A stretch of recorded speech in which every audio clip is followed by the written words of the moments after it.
Good evening, I'm Ian Hannamansing at Vancouver International Airport. Tonight we dig into the environmental cost of travel as world experts try to reach a climate deal. From the streets to the back rooms. And behind closed doors, there's some really serious conversations. A sense that time is running out.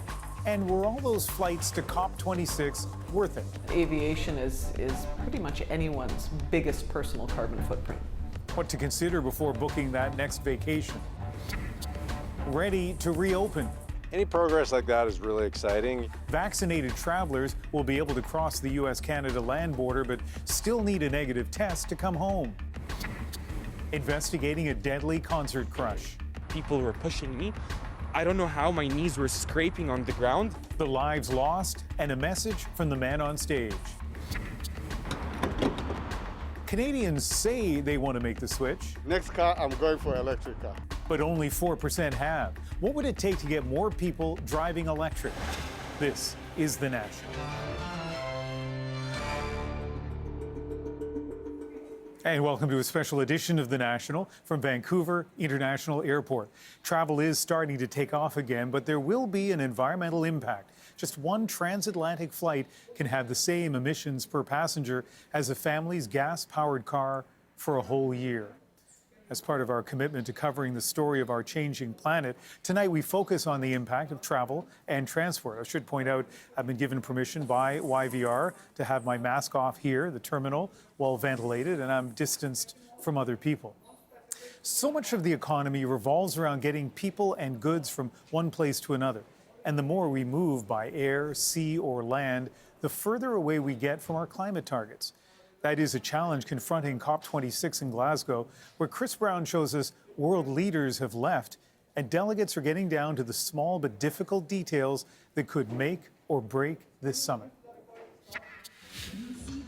The theme of the street protest in Glasgow Sunday was thriller,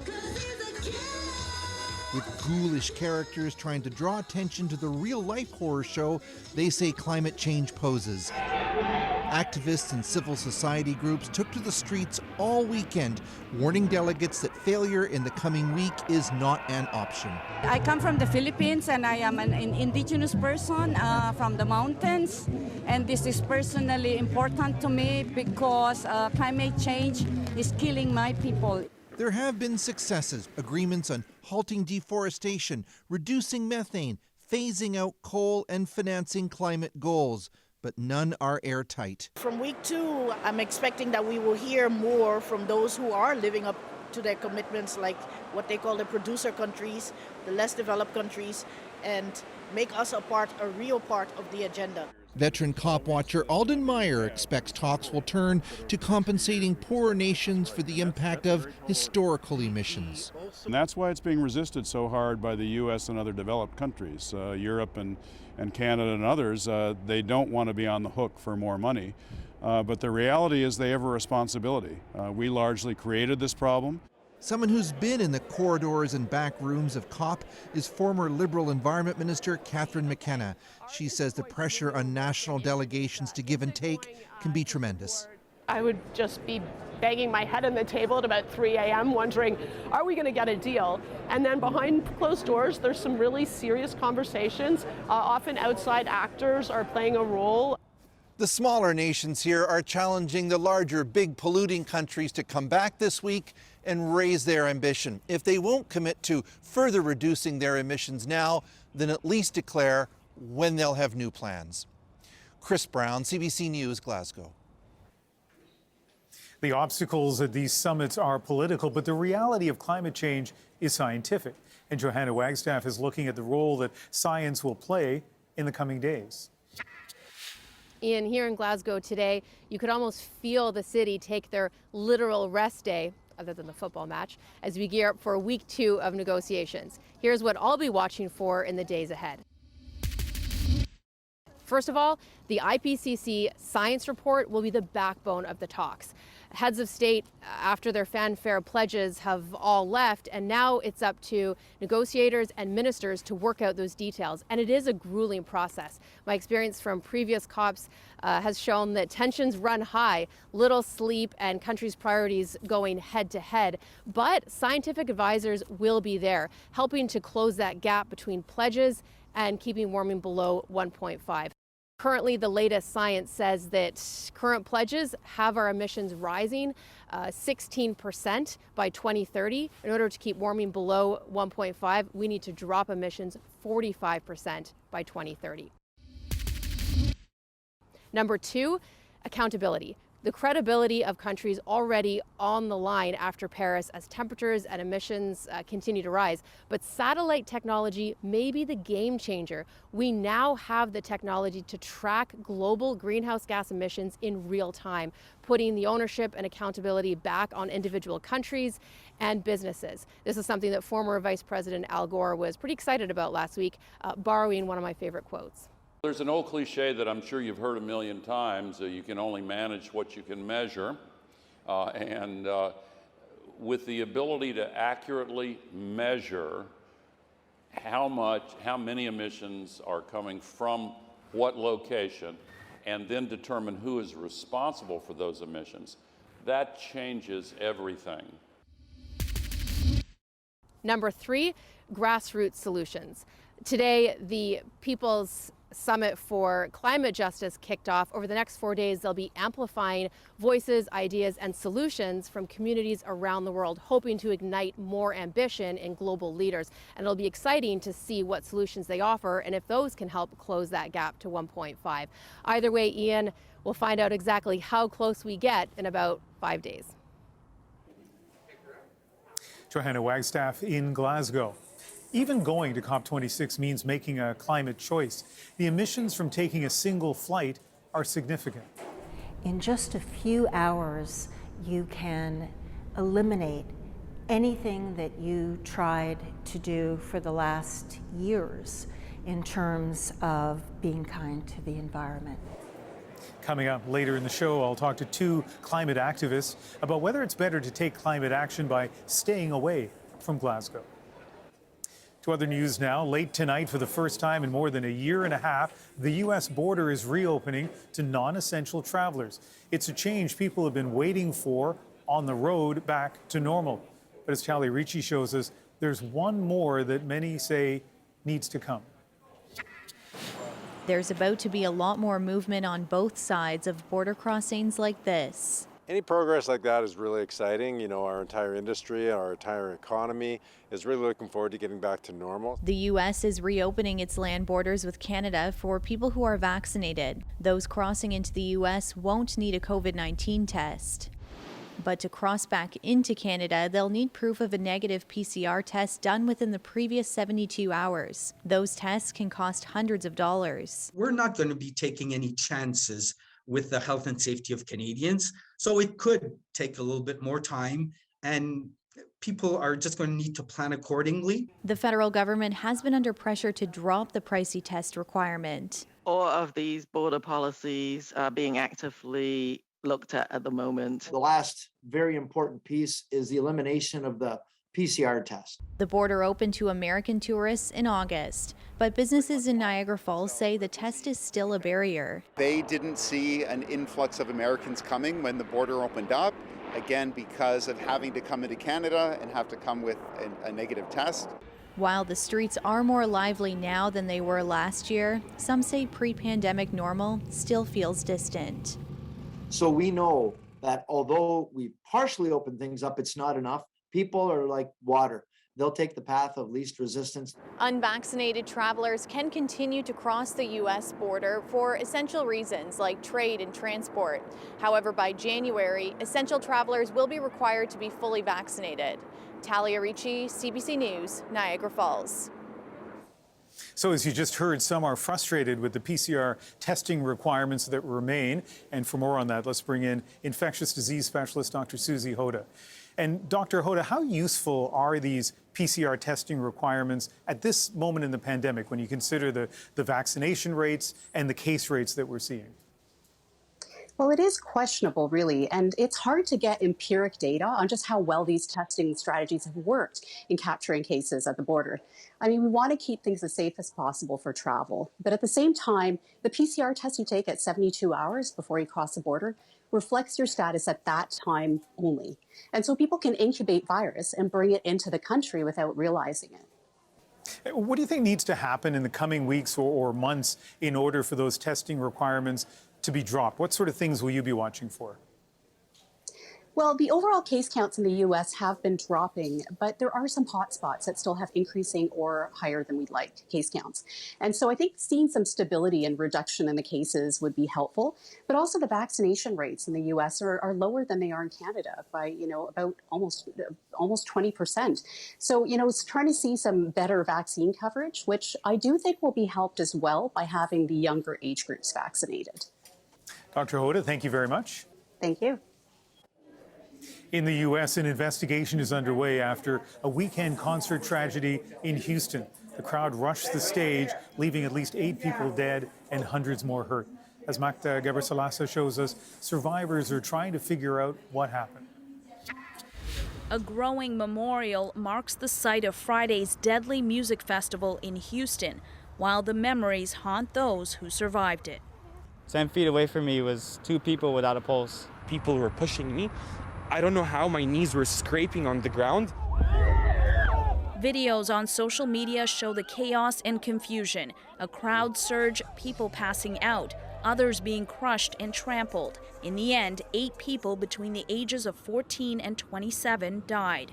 Among them, college student Franco Patino, who was majoring in mechanical engineering, and 14-year-old John Hilgert, a former baseball coach of his, said he was an angel. I just want to send out prayers to the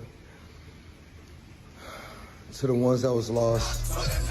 Travis Scott, the founder of the festival, was on stage. At one point, Drake even joined the performance.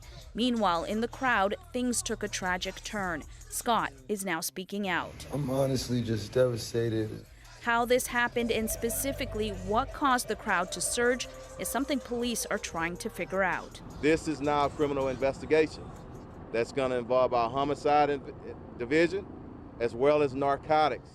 He said also part of that is looking into the alleged drugging of a security officer.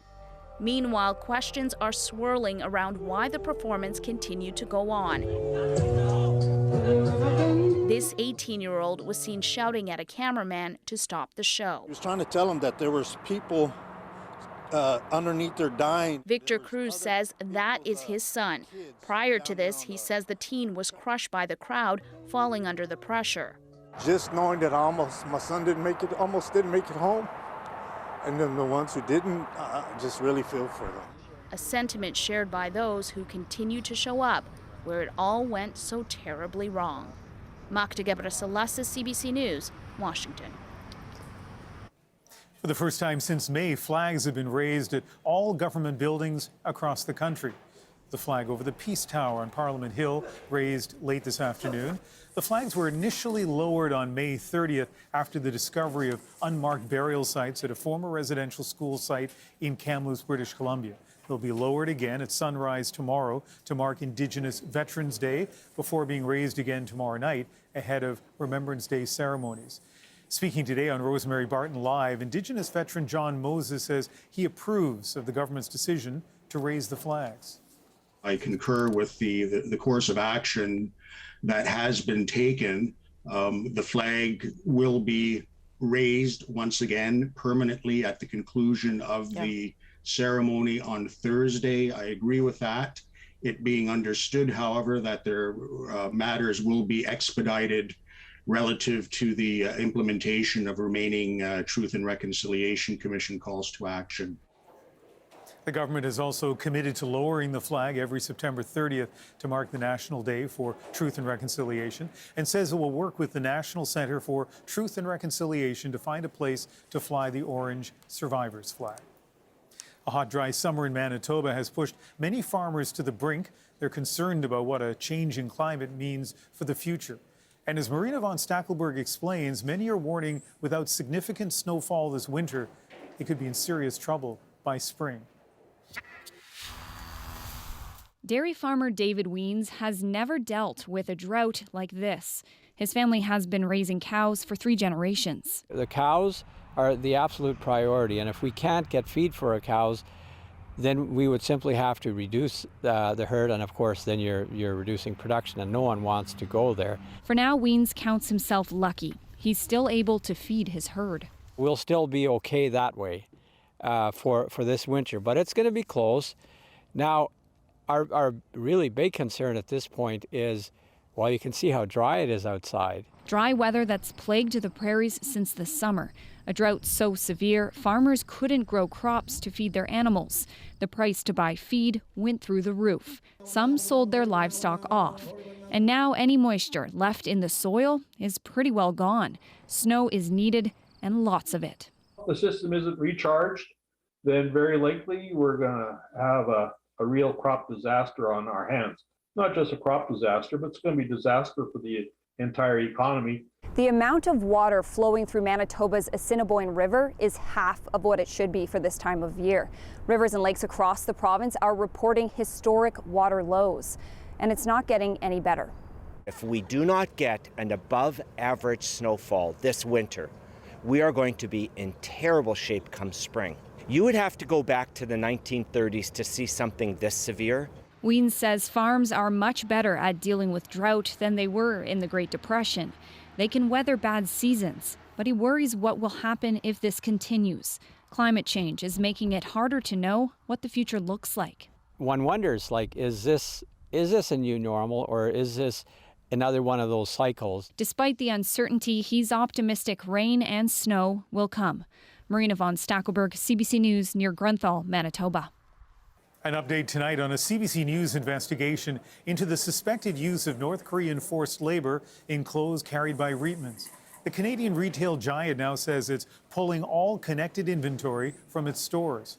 Friday's episode of CBC's Marketplace revealed that over a decade, Reitmans bought 100 shipments of clothing from a Chinese factory on the North Korean border, but no more. In a statement, Reitmans says they were unaware of the conditions at that factory. It says they have cut ties and will give all remaining product made there to various charities. Over the course of the pandemic, many people say they've grown closer than ever to their pets. One family spared no expense to take their beloved dog when they moved overseas, but it didn't turn out as planned. The dog's owner reached out to go public. Diane Buckner reports. This was Scarlett's favourite place. Emma O'Farrell is talking about her dog, Scarlett, an 8-year-old Bernese mountain dog. The family was moving back to the UK, and Air Canada bookings for large animals must be made through pet transportation companies. Worldwide Animal Travel promised to handle all transport logistics. Cost $4,800. It was a 30-hour journey for Scarlett, including wait times at the Toronto and London airports. When she arrived in the UK, she was unable to walk, basically. Emma saw through a video chat app that her husband had to carry the dog into the house. The company told the family to give Scarlett some time to recover. 2 weeks passed, no improvement. Emma's husband took the dog to a local vet. He actually signed the euthanasia papers that evening. The family was heartbroken when it was recommended Scarlett be put down. The O'Farrells can't understand what happened. Scarlett did take medication for arthritis, but prior to her trip, she had to have a checkup here at her local vet clinic and was declared fit to travel. In an email to Go Public, Worldwide Animal Travel said Scarlett was tendered to the airline, she flew, and arrived safely at London Heathrow Airport. Air Canada told the O'Farrells that the dog was unsteady getting out of the kennel, but no other health issues were flagged by British authorities. There's only a handful of incidents. A spokesperson for the International Pet Travel Association says 2.2 million animals fly in a typical year. Complications are rare. If the dog passed a health exam and it was in good health when it was transported, there shouldn't be an issue. O'Farrell acknowledges that the journey may have been too much for an older Bernese and wants other pet owners to think twice before shipping a pet overseas. But I would never want another family to have to go through what we've had to go through. $5,000 later, few answers and no dog. Diane Buckner, CBC News, Toronto. If you have a story to share or a tip you'd like Go Public to look into, you can email them directly, gopublic@cbc.ca. Quebec voters took part in municipal elections today, and in Montreal, the incumbent, Valérie Plante, has won re-election as mayor. It is the second time that Plante has defeated a former mayor and former federal cabinet minister, Denis Coderre. Coderre was the incumbent when he lost in 2017. Plante is Montreal's first female mayor. During the campaign, she promised to focus on climate change and to build more social housing. Many of us are eager to finally get on a plane, but climate activists are asking you to think twice. If you take one flight, to offset it, you would have to become vegetarian for 4 years. Coming up, I'll speak with two environmentalists who are facing a dilemma: fly to Glasgow or avoid the emissions. And on the roads, one group of students is working to convert old gas guzzlers and make them greener. When I have kids, I want to be able to tell them that I was part of the solution to climate change. But first,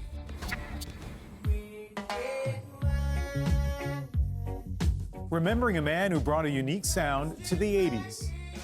You're gonna love it like a blessing from above. Raging, gonna love it right from the start, right from the start.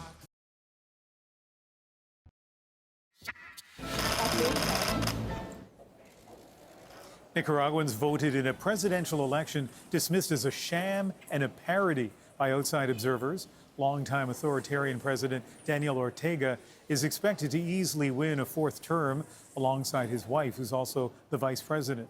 Ortega had ordered the arrests of dozens of political opponents, journalists, and activists in the months before the vote. As conflict between government and rebel forces in Ethiopia continues to grow, Canada is pulling non-essential embassy staff and staff members' families out of the country. It's urging other Canadians to consider leaving too. Fighting started in the Tigray region a year ago. Thousands have been killed, and the area is now in a hunger crisis. A well-known Inuk artist has been memorialized in the nation's capital. Annie Pootoogook was noted for her pen and pencil drawings of life in northern Canada before her mysterious death at the age of 46. Today, on International Inuit Day, an Ottawa park was named in her honor. Valérie Plante was there. It took just seconds to unveil this sign, but the road to get here required years of effort. It was a lot of letter writing, a lot of campaigning, a lot of gathering people. Annie Pootoogook moved to Ottawa from Nunavut and quickly began to turn heads with her art. It represents Inuit artists, Inuit women, and Inuit culture. In 2006, Pootoogook became the first Inuk artist to win the prestigious Sobeys Art Prize. The themes of her work ranged broadly from the mundane to the horrific, her own life also filled with contrasts. She experienced great uplifting moments. She also struggled grappling with mental health. The artist's body was found in the Rideau River in Ottawa in 2016. Police deemed her death suspicious at first. Then came a scandal after an officer posted racist comments saying Indigenous people are often satisfied abusing drugs and alcohol. That officer apologized. Pootoogook left behind a young daughter, Napachi. Now 9 years old, she took in the full scope of her mother's story today. I like today because it's named after my mother. Police sources have told CBC News they would be unable to pinpoint the exact cause of Pootoogook's death.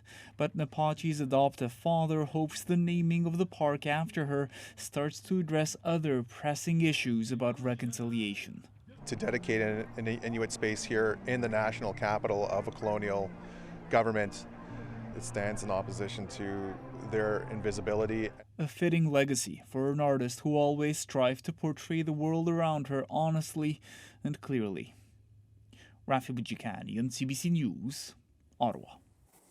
One of the Canadian Football League's legendary stars, five-time Grey Cup champion Angelo Mosca, has died. I want to thank all of Canada for giving me an opportunity in this country. I love the Hamilton fans and I sure appreciate it. Mosca may have come from Boston, but to many he was the personification of Hamilton, playing most of his CFL years with the Tiger Cats, earning a reputation as the league's meanest player, something that served him well in his other career as a pro wrestler with the WWE. Angelo Mosca died yesterday in Hamilton. He was 83 years old. A founding member of the popular British band UB40 has died. Terence Wilson, better known by his stage name Astro, helped take reggae to the mainstream in the 1980s. And it is a cliche, but it does bring people together. Wilson sang and played trumpet for the band, including on their massive 1983 hit Red, Red Wine that made UB40 a household name. They performed it live at Nelson Mandela's 70th birthday party concert in 1988. Other hits you may remember include I Got You, Babe, and Can't Help Falling in Love with You.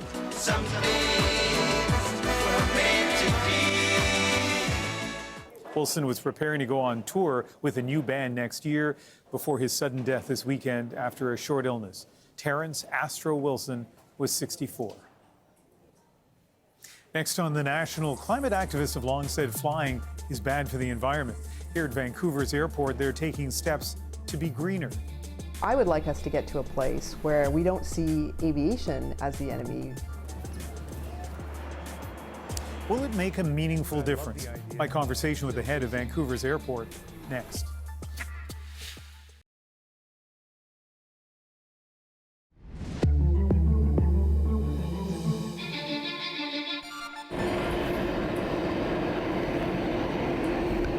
Welcome back to a special edition of The National. We're coming to you from Vancouver International Airport. Quieter these days than pre-pandemic, but even now, hundreds of thousands of people travel through here every month. With air travel on the rebound, that number will keep going up. An uptick that comes with a significant cost to the climate. And with COP26 underway in Glasgow, some people believe this is the time to reassess a lot of things, including how much we travel. When it comes to global CO2 emissions, transport is a big culprit. It accounts for 16% of global emissions. Aviation is about 2% of that. Emissions per kilometer of air travel are higher than other forms of transport.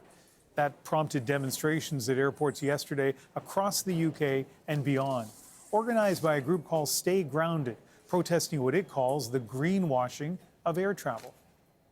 We wanted to bring you three perspectives on air travel and climate change, all trying to find what they consider the right balance.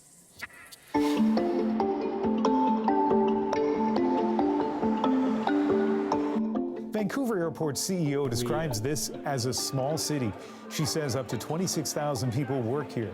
The terminal itself is the biggest single building in British Columbia. YVR had been aiming to reach net zero carbon emissions by 2050. Now they say they've moved that target to 2030, just 9 years away. It's the right thing to do from a community point of view, from our contribution to the economy, to support local businesses to work with us who are working towards solutions either in clean tech or lowering their own footprint. The road to net zero includes things like switching many of YVR's vehicles to electric and more efficiently heating and cooling the terminal. But Vrooman concedes the airport is only a small part of the carbon footprint of air travel. It's those jets loaded with passengers and cargo crossing oceans and continents that generate the bulk of the emissions. So how do we balance our climate concerns with a desire to fly? In a way, COP26 is an illustration of the dilemma, drawing delegates from around the world. So we asked two environmentalists with two different views of traveling to conferences. Zipporah Berman is in Glasgow now. She chairs what's called the Fossil Fuel Non-Proliferation Treaty and was invited to COP26 by the organizers. I spoke to her before she left Vancouver. It was a big struggle for me because right now there's no question that aviation is pretty much anyone's biggest personal carbon footprint. If you take one flight, to offset it, you would have to become vegetarian for 4 years. And so I thought long and hard about it. My family and I have restricted personal travel now for over a decade because of our concerns about climate change.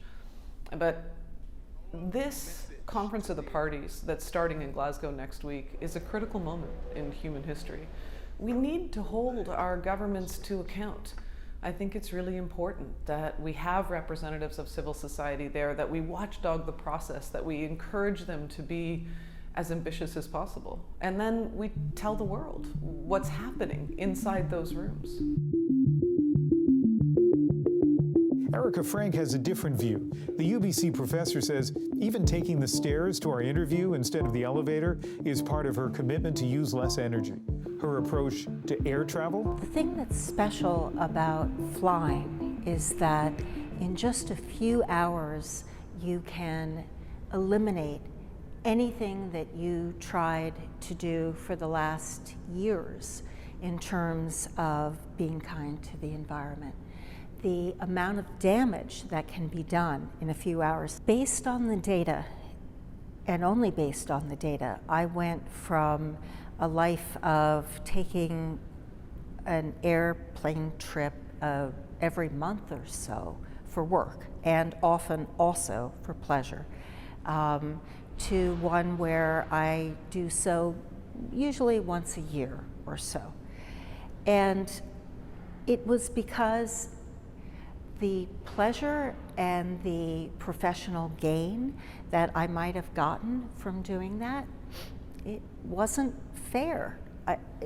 There were too many people. If we're serious about calling this a climate emergency, we have to say, I'm going to make a little bit of personal sacrifice. So just to tell you a little bit about the MPH program. A few days before our interview, Frank spoke to a group in the U.S. by video link, and she wishes COP26 delegates would do the same.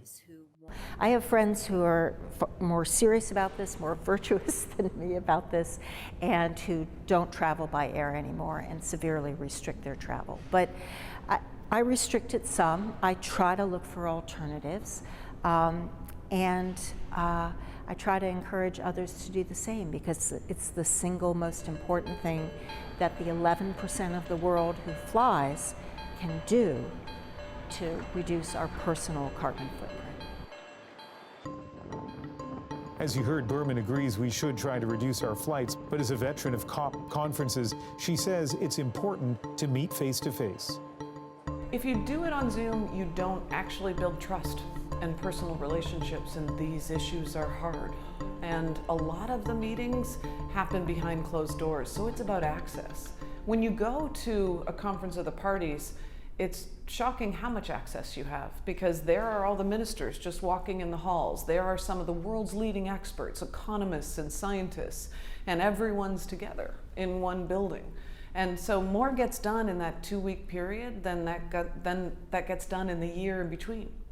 And if you're not there, then you miss out on a lot of those conversations, and you can't influence those conversations. And what happens when the negotiations and the discussions go online is that participation is very limited, and often critical voices are just left out. As for those of us who are flying for other reasons, the aviation industry is hoping changes in technology will, over time, reduce air travel's carbon cost.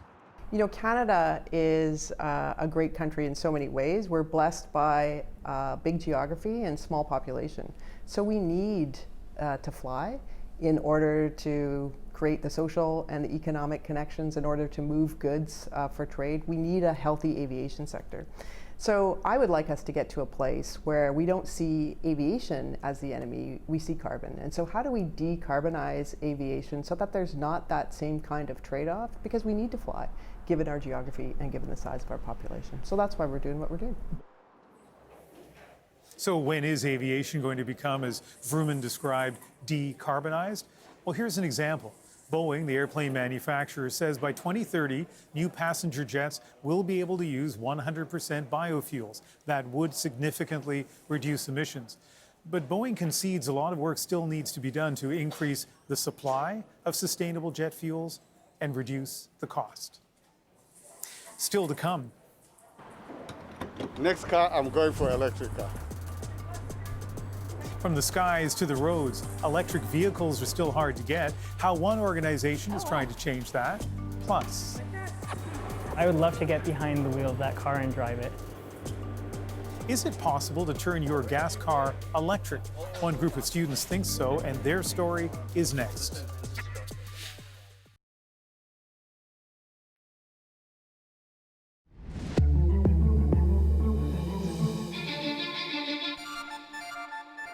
Welcome back to this special edition of The National from Vancouver International Airport, where journeys begin or end for thousands of people each day.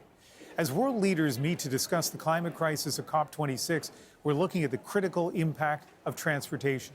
Aviation plays a role for sure, but when it comes to CO2 emissions, it is a distant second to road travel. Of the 16% of global CO2 emissions caused by transport, 12% is created by road transportation, cars and trucks. More than half of those emissions come from passenger vehicles, the cars and buses that many of us use every day. So there is an opportunity for individual action to make a big impact here, driving less or perhaps not at all, or opting for a zero-emission vehicle. Nisha Patel looks at how the electric vehicle market is doing in Canada. Record high gas prices are hitting Canadians hard. So many at this Toronto gas station are thinking about shifting gears. Next car, I'm going for electric car. I like this car. If I see it in electric, I'll buy. With the plug-in hybrid. For Judy Goodwin, her reasons are less about economics. I taught for many years about helping the environment and inspiring kids to be more conscious. She's here at a Toronto nonprofit called Plug and Drive. It's a showroom where people can test drive zero-emissions vehicles and ask questions about costs and charging. Services she couldn't find at a regular car dealership. We have found that over and over again, just that experience of trying it is what convinces people. Kara Clareman is CEO of Plug and Drive. She says there was a lack of supply of electric cars at dealers even before the pandemic. Advocates like her are pushing for a federal mandate for dealers to keep and sell a certain number of zero-emission vehicles on the lot. They don't want to buy it sight unseen, new technology, and they don't want to put their name on a list and wait for 6 or 12 months to get a car. The 100% electric, zero-gas Nissan Leaf. Though prices are coming down fast, electric cars are still more expensive than their gas counterparts. Here in Ontario, provincial rebates were cancelled in 2018. Alberta, Manitoba, Saskatchewan, and Nunavut don't have rebates either. The other provinces and territories have strong programs, and the numbers show incentives work.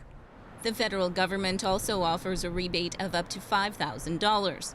Clean Energy Canada says that's not enough. Keep those incentives going until there's cost parity between EVs and gas-fired vehicles. But I would encourage them to target those incentives at low-income families. At the UN Climate Change Summit, the Prime Minister reiterated Canada's goal to sell only zero-emission vehicles by 2035. Right now, electric cars make up just 4% of car sales. But back at Plug and Drive, virtually everyone says EVs, that's the future. But what we try to tell people is, yes, of course it is, but it's also right now, and you don't have to wait. And Judy Goodwin says she's ready to buy an electric car if she can find one. Nisha Patel, CBC News, Toronto.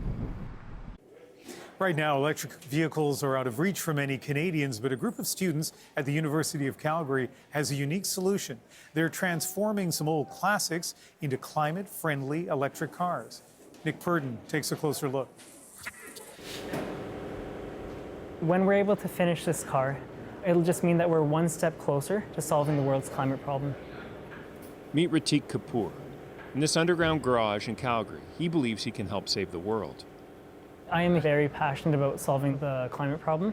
I think it's super important that our generation takes on the problem head on and doesn't try to just skirt around and figure out we could do this in the future, we might be able to do that in the future. I think we need action now, and it definitely needs to be done.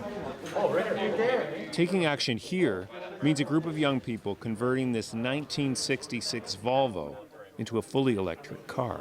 This is only the inner fender. But electric cars are now being built all over the world. As long as you can get access to it, then we can pop this off. How is saving this old clunker going to help with climate change? Oh, wait, what? So the problem with electric cars right now is they're just not as affordable. So what we're doing is we're dropping the price and taking old scrap stuff and transforming it into what we need for our car so that one day others will be able to do the same and more of us can afford electric cars. So that would just plug into like a USB for a computer. That's why these University of Calgary engineering students are determined to drag this car from the 60s into the present. It could have, but then we have to find a new spot for it because we can't put anything along. Well, this is structural. This is solid. The team has already replaced the old gas engine. This is only the. What you see there is an electric motor. Well, the junction box will be an issue because Today, Kaylin Cameron is working on the brakes. it's super fun. It comes with its own set of challenges every time that we work on it. If we extend it, we can get access at the front, but then we need to make sure that everything's really tight to the bottom of the car because we can't. Kaylin is trying to figure out how to install the brakes now that the internal combustion engine isn't there anymore.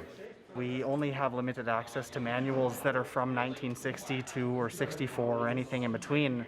And there's always a small little parts that we need to fix or replace that wasn't compatible between a gas vehicle to an electric vehicle. So I'm just working on removing the center console here. So we're going to 3D print a piece here to make this look a little bit more sleek. And Chase Mowat tells me that by working here, he's come to realize that this Volvo is much more than a car. I feel very proud. I feel very lucky to be on a team like this.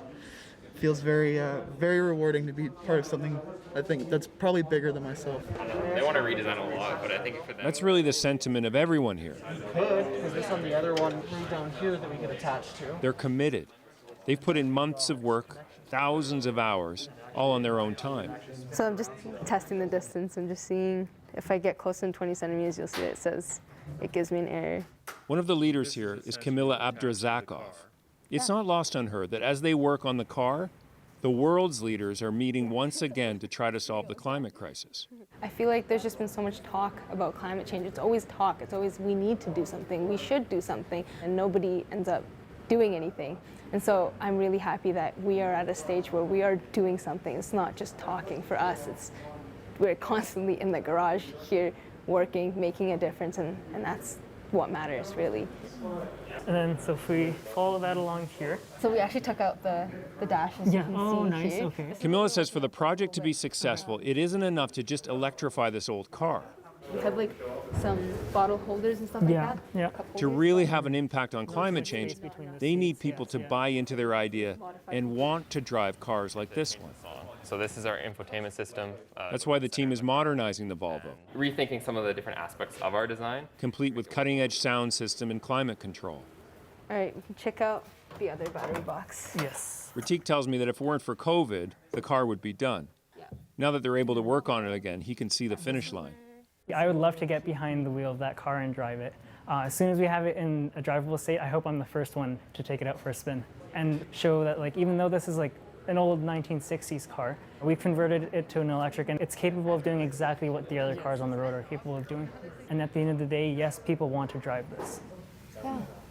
Other than that, it's looking pretty solid. Yeah. This car is being reborn out of the climate crisis. And these young people work as hard as they can on it to help save their planet.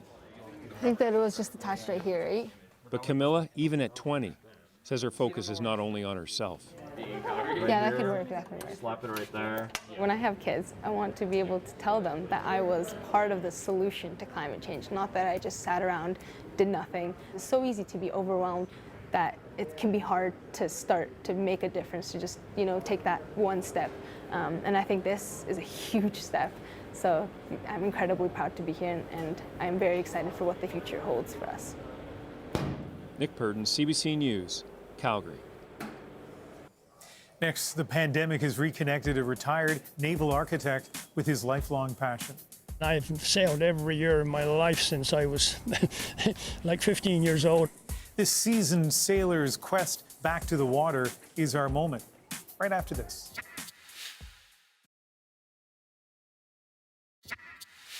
Mike Waters built his first boat when he was just 12. The Montrealer thought he'd built his last at the age of 78, but during the pandemic, this retired naval architect's passion resurfaced. At 87 years old, he built his latest boat, aptly named the Corona, as in coronavirus, and on Wednesday it made its debut on the St. Lawrence River. The launch of his latest passion project is tonight's moment. I normally would be sailing down in Vermont, but I couldn't cross the border, so I thought, well, I'm going to be the whole summer without the ability to go sailing, and I've sailed every year of my life since I was like 15 years old or something. So I decided to get occupied with building another boat. My last boat was, I started at 78 years old, and I really figured that would be my last one, but it was a boat specifically designed for my retirement, and it would make me happy for my last days. Normally when I build a new boat, I don't give it a name right away. I wait until the boat shows character to me. But of course, in this case, it all came out of coronavirus, so it was a natural name. It had to be called Corona. And so he made it for a friend who decided that the friend didn't want it, couldn't use it. He went away, I guess, during the pandemic. And so he's hanging on to that boat and not quite sure what he's going to do with it. It's made of plywood, fiberglass, and epoxy, not a single screw aboard. Looks really nice. That is the National for November the 7th. Good night.